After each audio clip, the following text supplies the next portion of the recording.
Hi നമസ്കാരം. നമ്മുടെ sports Keralam ചാനലിലേക്ക് ഒരിക്കൽ കൂടി സ്വാഗതം. ഇന്ന് നവംബർ 25, 2024. നമുക്കറിയാം നമ്മുടെ സ്പോർട്സ് അപ്ഡേറ്റാണ്. നമ്മുടെ എല്ലാ ഇന്ത്യക്കാരായ കാണികൾക്കും ഇന്ന് വളരെയധികം സന്തോഷിക്കാവുന്ന ഒരു ദിവസമായിരുന്നു.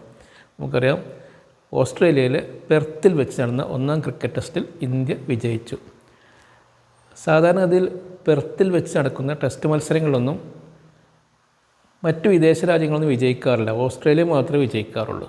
കാരണം അവിടെയുള്ള പിച്ചും കാലാവസ്ഥയുമൊക്കെ അവർക്ക് ജയിക്കാൻ വേണ്ടി ഉള്ള ഒരു രീതിയിൽ ഉണ്ടാക്കി വെച്ചതാണ്. ആദ്യമായിട്ടാണ് മറ്റൊരു വിദേശ രാജ്യം അവിടെ വിജയിക്കുന്നത്. അതുകൊണ്ട് തന്നെ നമുക്ക് ഇന്ത്യക്കാരായ എല്ലാ സ്പോർട്സ് പ്രേമികൾക്കും ഒരുപാട് അഭിമാനിക്കാവുന്ന ഒരു ദിവസമായിരുന്നു ഇന്ന്. എന്നാൽ ഇന്ത്യക്കാരെ സംബന്ധിച്ചിടത്തോളം നിരാശ ഉളവാക്കുന്ന ഒരു സംഭവം കൂടെ ഇന്ന് സ്പോർട്സ് രംഗത്ത് നിന്ന് ഉണ്ടായിട്ടുണ്ടായിരുന്നു.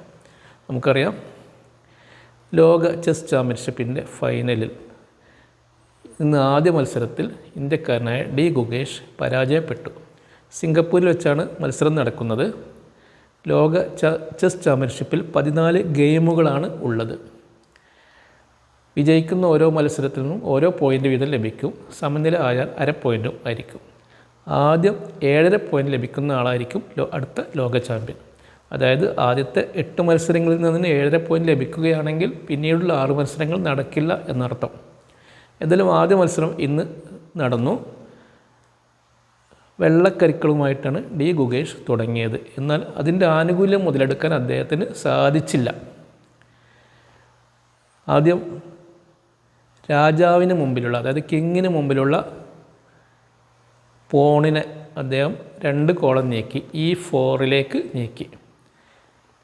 മറുപടിയായി ചൈനയുടെ ഡിംഗ്ലിറൈൻ നീക്കിയത് അതേ കോളത്തിലുള്ള പോണിന് ഒറ്റ കോളം മാത്രമാണത്. അതായത് E6 വെച്ചത്. സാധാരണഗതിയിൽ കറുത്ത കരിക്കളുമായി കളിക്കുന്ന എല്ലാവരും E5 വെക്കാറുള്ളത്. എന്നാൽ ഇന്ന് എല്ലാവരും അത്ഭുതപ്പെടുത്തിക്കൊണ്ട് അദ്ദേഹം ഒറ്റ കോളം മാത്രമേ നീക്കിയുള്ളൂ. തുടർന്ന് ഡി ഗുകേഷ് ഡി കോളത്തിലെ പോണിന് 2 കോളം നീക്കി അത് D4 വെച്ചു.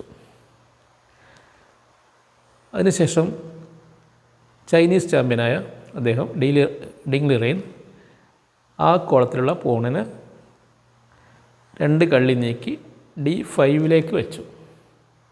ഇതിങ്ങനെ തുടർന്നു. സാധാരണഗതിയിൽ ആദ്യത്തെ 10 or 15 നീക്കങ്ങൾക്ക് 2 കളിക്കാരും വളരെ കുറച്ച് സമയം എടുക്കാറുള്ളൂ. എന്നാൽ ഇന്ന് ചൈനീസ് താരം ഓപ്പണിങ്ങിലെ ചില മൂവ്മെൻറ്റുകൾക്ക് തന്നെ ഒരുപാട് സമയമെടുക്കുന്നത് കണ്ടു. ഉദാഹരണം പറയണം, അദ്ദേഹത്തിൻ്റെ 7ാമത്തെയും 8ാമത്തെയും നീക്കത്തിന് രണ്ടിനും കൂടി അദ്ദേഹം 45 മിനിറ്റുകളോളം എടുത്തു. ഈ 7ാമത്തെയും 8ാമത്തെയും നീക്കം അദ്ദേഹം ചെയ്തത് എ കോളത്തിലുള്ള അദ്ദേഹത്തിൻ്റെ റൂക്കിന് മുമ്പിലുള്ള പോണിനെ ആദ്യം A5 പിന്നീട് A4 വെക്കുകയാണ് ചെയ്തത്. ഇതിനാണ് അദ്ദേഹം ഒരുപാട് സമയം എടുത്തത്. പക്ഷേ ഇത് കണക്കിലെടുക്കാതെ ഡി ഗുകേഷ് അദ്ദേഹത്തിൻ്റെ കിങ്ങിൻ്റെ സൈഡിലുള്ള ആ വശത്താണ് കൂടുതൽ കളിക്കാൻ ശ്രമിച്ചത്. ഇതോടെ എ കോളത്തിലുള്ള പോണിന് പിന്നാലെ, കാലാളിന് പിന്നാലെ അദ്ദേഹം ഈ ചൈനീസ് താരം 2 കുതിരകളെയും ക്യൂനിനെയും മുന്നോട്ടെടുക്കുകയും ഈ ഭാഗം തകർക്കാൻ ശ്രമിക്കുകയും ചെയ്തു. ഇതോടെ പ്രതിരോധത്തിലായ ഡി ഗുകേഷ് 17ാമത്തെ നീക്കത്തിന് ശേഷം കൂടുതൽ പ്രതിരോധത്തിലായി. 17ാമത്തെ നീക്കത്തിന് ശേഷം ഡി ഗുകേഷിൻ്റെ ക്യൂനിനെ ആക്രമിക്കാൻ ശ്രമിച്ച ചൈനീസ് താരത്തിന് മുമ്പിൽ ഡി ഗുകേഷിന് കൂടുതൽ പിന്നോട്ട് നീങ്ങേണ്ടി വന്നു.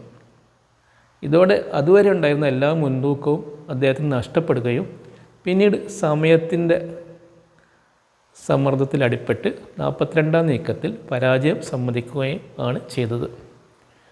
ഇനി നാളെ 2ാമത്തെ ഗെയിം നടക്കും. അതിൽ ഡി ഗുകേഷിന് കറുത്ത കരിക്കളായിരിക്കും. നമുക്കറിയാം, ഡി ഗുകേഷ് ഒരു വിദ്യാർത്ഥിയാണ്. 18 വയസ്സേ ആയിട്ടുള്ളൂ. ചൈനീസ് താരം നിലവിലുള്ള ലോക ചാമ്പ്യനാണ്. അപ്പോൾ നാളത്തെ മത്സരം എങ്ങനെയായിരിക്കും എന്ന് നമുക്ക് നോക്കി കാണാം. ഓക്കെ, നമസ്കാരം. Thank you.